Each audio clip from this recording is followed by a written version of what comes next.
আগৰটো ভিডিঅ'ত মই এক্সাৰসাইজ 10.2 কুৱেশ্যন নম্বৰ 1 পৰা 8 লৈ সমাধান কৰি দিছোঁ। সো এতিয়া মই আলোচনা কৰিবলৈ লৈছোঁ কুৱেশ্যন নম্বৰ 9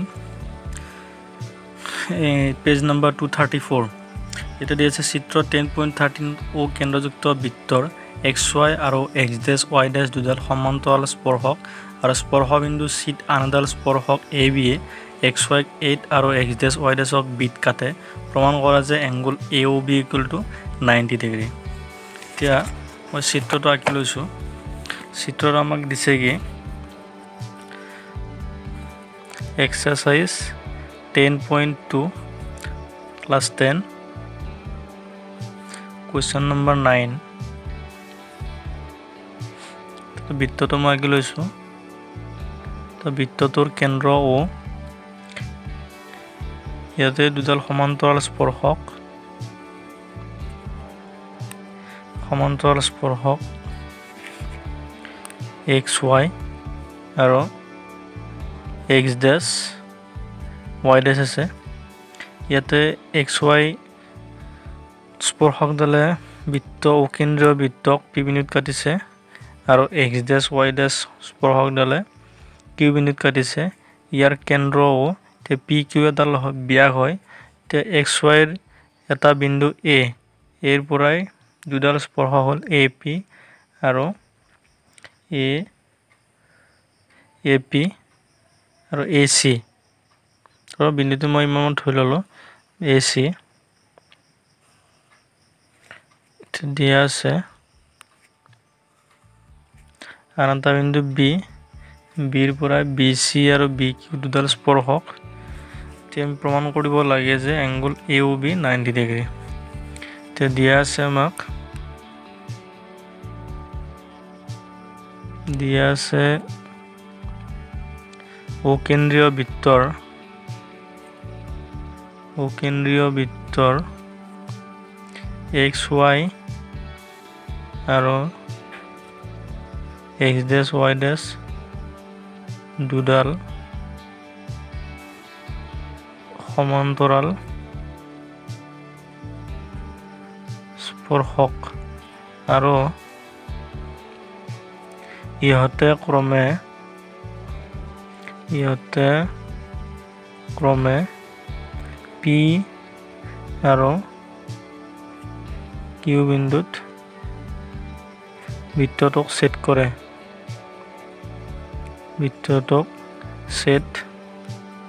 কৰে।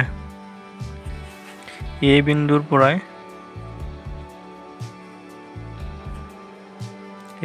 পৰাই AP আৰু AC আনহাতে B বিন্দুৰ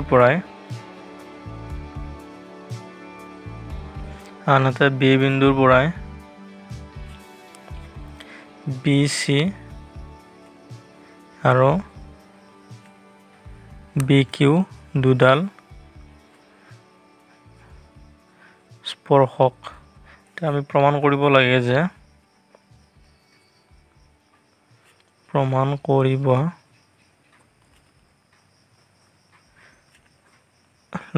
যে এংগল AOB মানে এইটো কোণ, এইটো আমি 90 ডিগ্ৰী বুলি প্ৰমাণ কৰিব লাগে। Angle AOB = 90 degree. এতিয়া অংকন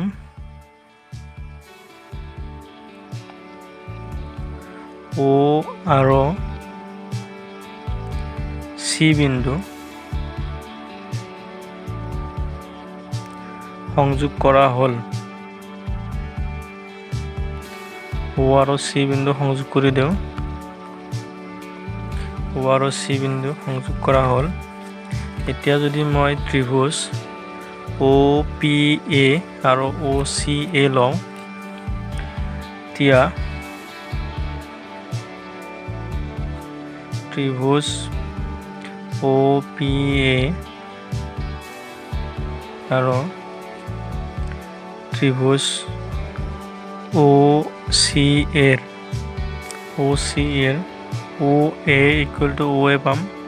এটা সাধাৰণ বাহু, যিহেতু কি হয় সাধাৰণ বাহু নেক্সট আমি লিখিব পাৰোঁ OP ইকুৱেল টু OC যেহেতু একে বৃত্তৰ ব্যাসাৰ্ধ নেক্সট আমি লিখিব পাৰোঁ AP ইকুৱেল টু AC যেহেতু এটা বিন্দু Pৰ পৰাই এৰ পৰাই দুডাল স্পৰ্শক আমি জানো যে এটা বহিবিন্দুৰ পৰাই এটা বৃত্তলৈ টনা স্পৰ্শক দুডাল কি হয় সদায় সমান হয় সো আমি লিখিব পাৰোঁ AP equal to AC so আমি এই দুটা ত্ৰিভুজৰ তিনিটা বাহু সমান পালোঁ সো ত্ৰিভুজ OPA সৰ্বাংগসম ত্ৰিভুজ OCA অৰ্থাৎ ত্ৰিভুজটা সমান আৰু সদৃশ গতিকে আমি লিখিব পাৰোঁ ইয়াতৰ যেহেতু আমি তিনিটা বাহু সমান পালোঁ সো আমি এই ত্ৰিভুজ দুটাৰে তিনিটা কোণ আমি সমান সমান পাম সো আমি লিখিব পাৰোঁ এই কোণটো আৰু এই কোণটো সমান বুলি সো আমি লিখিব পাৰোঁ angle POA equal to angle COA so মই লিখোঁ এটাকে angle POA equal to angle COA তুমি এক নম্বৰ সমীকৰণ দিলোঁ একেদৰে আমি OPA আৰু OCA ত্ৰিভুজ দুটা যেহেতু সৰ্বাংগসম ঠিক তেনেদৰে আমি এংগল ত্ৰিভুজ OBQ আৰু OBCও সৰ্বাংগসম পাম সো আমি লিখিব পাৰোঁ একেদৰে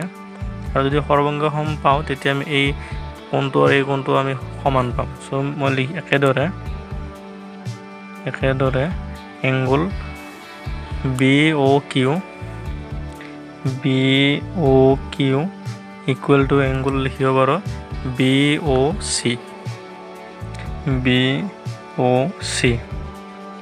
এইটো লিখিব পাৰোঁ এতিয়া চাওঁ POQ ডাল কি হয় বৃত্তটোৰ ব্যাস হয় সো ব্যাস হ'লে কি হ'ব এতিয়া সৰল ৰেখা হ'ব যেহেতু POQ ডাল ব্যাস অৰ্থাৎ আমি কি লিখিব পাৰোঁ যেহেতু আমি পাইছোঁ POQ ডাল ব্যাস হয় অৰ্থাৎ এই ব্যাসডালে সৰল ৰেখা হয় সৰল ৰেখা যেহেতু আমি এংগল POQ ইকুৱেল টু আমি লিখিব পাৰোঁ 180 ডিগ্ৰী এটাকে আমি লিখিব পাৰোঁ angle POQ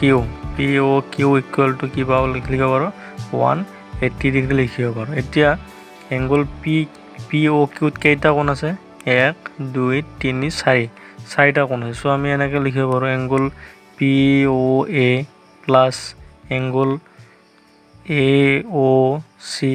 plus angle BOC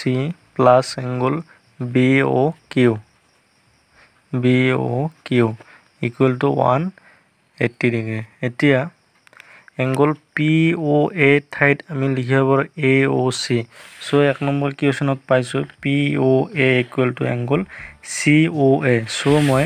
ইয়াতে POA এংগলৰ ঠাইত লিখিব পাৰোঁ এংগল AOC এতিয়া মই লিখি দিলোঁ ইয়াতে POA ঠাইত AOC প্লাছ এইটো সেম ৰাখিলোঁ এংগল AOC প্লাছ ঠিক তেনেদৰে এংগল BOC মই সেম ৰাখিলোঁ BOC প্লাছ এংগল BOQ ঠাইত আমি লিখিব পাৰোঁ BOC সো 2 নম্বৰ কুৱেশ্যনত পাইছোঁ কি BOQ equal to BOC so মই এতিয়া BOQ ঠাইত মই লিখিব পাৰোঁ angle BOC equal to 180 degree implies AOC দুটা পালোঁ so twice angle AOC plus ঠিক তেনেদৰে এংগল BOC দুটা পালোঁ সো লিখিব পাৰোঁ angle BOC equal to 180 degree এতিয়া দুটাতে আমি দুটাৰ পৰা 2 কমন লওঁ বা আমি যদি left hand side right hand side দুইফালে যদি আমি 2ৰে ডিভাইড কৰোঁ তেতিয়া আমি কি পাম 2ৰে ডিভাইড কৰিলে 2টো কেনসেল হ'ব সো এংগল AOC থাকিব প্লাছ এংগল 2ৰে ডিভাইড কৰিলে 2টো কেনসেল হ'ব এংগল BOC থাকিব ইকুৱেল টু 180 আমি 2ৰে ডিভাইড কৰিলে কিমান পাম 90 পাম এতিয়া চাওঁ এংগল AOC আৰু প্লাছ BOC এংগল AOC আৰু BOC মিলি কি পাওঁ আমি এংগল AOB পাওঁ সো আমি লিখিব পাৰোঁ এটাকে angle AOB equal to 90 degree আৰু আমি এতিয়া প্ৰমাণ কৰিব লাগে প্ৰমাণ কৰা যে এংগল AOB 90 ডিগ্ৰী সো আমি প্ৰমাণটো কৰিলোঁ angle AOB equal to 90 degree proof.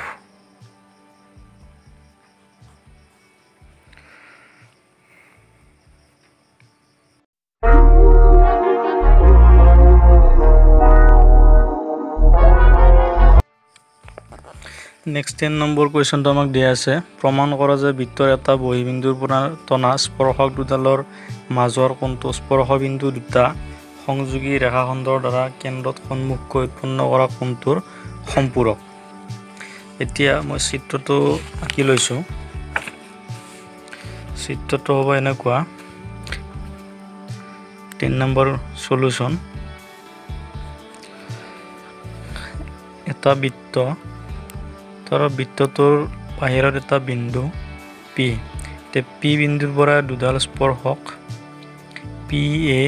আৰু PB তেতিয়াহ'লে বৃত্তটোৰ কেন্দ্ৰ O। এতিয়া আমি প্ৰমাণ কৰিব লাগে কি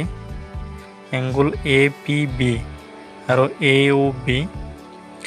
180 ডিগ্ৰী সম্পূৰক কোণ মানে কি হয় দুটা কোণৰ যোগফল যদি 180 হয় তেতিয়া আমি হিহঁতক এটা কান্তৰ সম্পূৰক কোণ বুলি কওঁ। সো এতিয়া মই এইখিনি লিখিলোঁ ধৰা হ'ল অকেন্দ্ৰীয়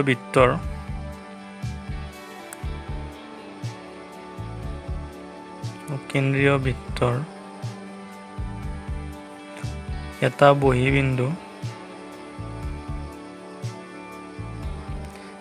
বহিবিন্দু পিৰ পৰাই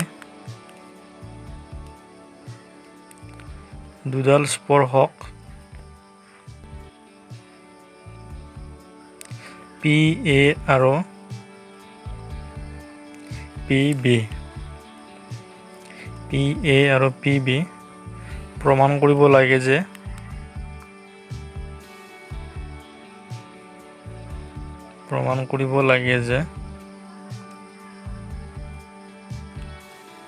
কি প্ৰমাণ কৰিব লাগে আমি angle APB plus angle AOB equal to 180 degree আমি সম্পূৰক কোণ বুলি প্ৰমাণ কৰিছোঁ অৰ্থাৎ কি হয়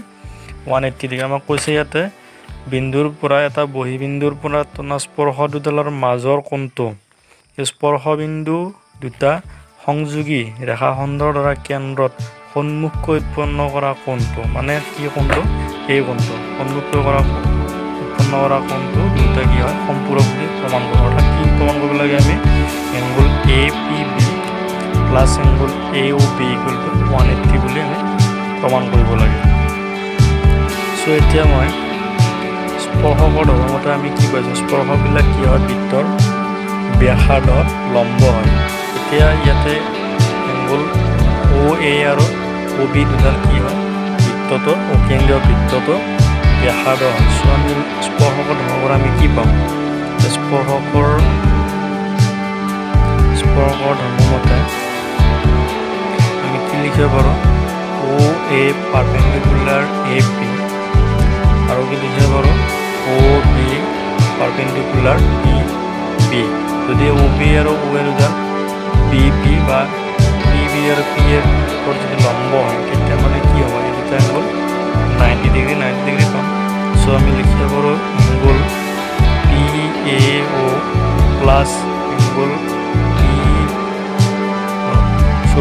angle PAO equal to angle PBO equal to আমি কি লিখিব পাৰোঁ 90 ডিগ্ৰী দুটা কোণ কি হয় 90 ডিগ্ৰী পাম। সো এতিয়া আমি এইটো এটা OAPB এটা কি হয় চতুৰ্ভুজ হয়। ইয়াতে কেইটা বাহু আছে 1 2 3 4 এটা 4টা বাহু আছে। সো আমি OAPB চতুৰ্ভুজৰ আমি জানো যে চতুৰ্ভুজৰ 4টা কোণৰ যোগফল কিমান হয় সমষ্টি কিমান হয় 360 ডিগ্ৰী। সো মই এটা লিখিব পাৰোঁ OAPB চতুৰ্ভুজত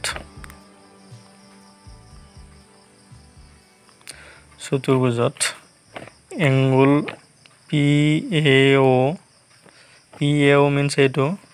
plus angle APB plus angle APB next PBO angle PBO plus next AOB এই চাৰিটা কোণৰ যোগফল আমি কিমান পাম AOB ইকুৱেল টু 360 ডিগ্ৰী পাম সো এতিয়া PAO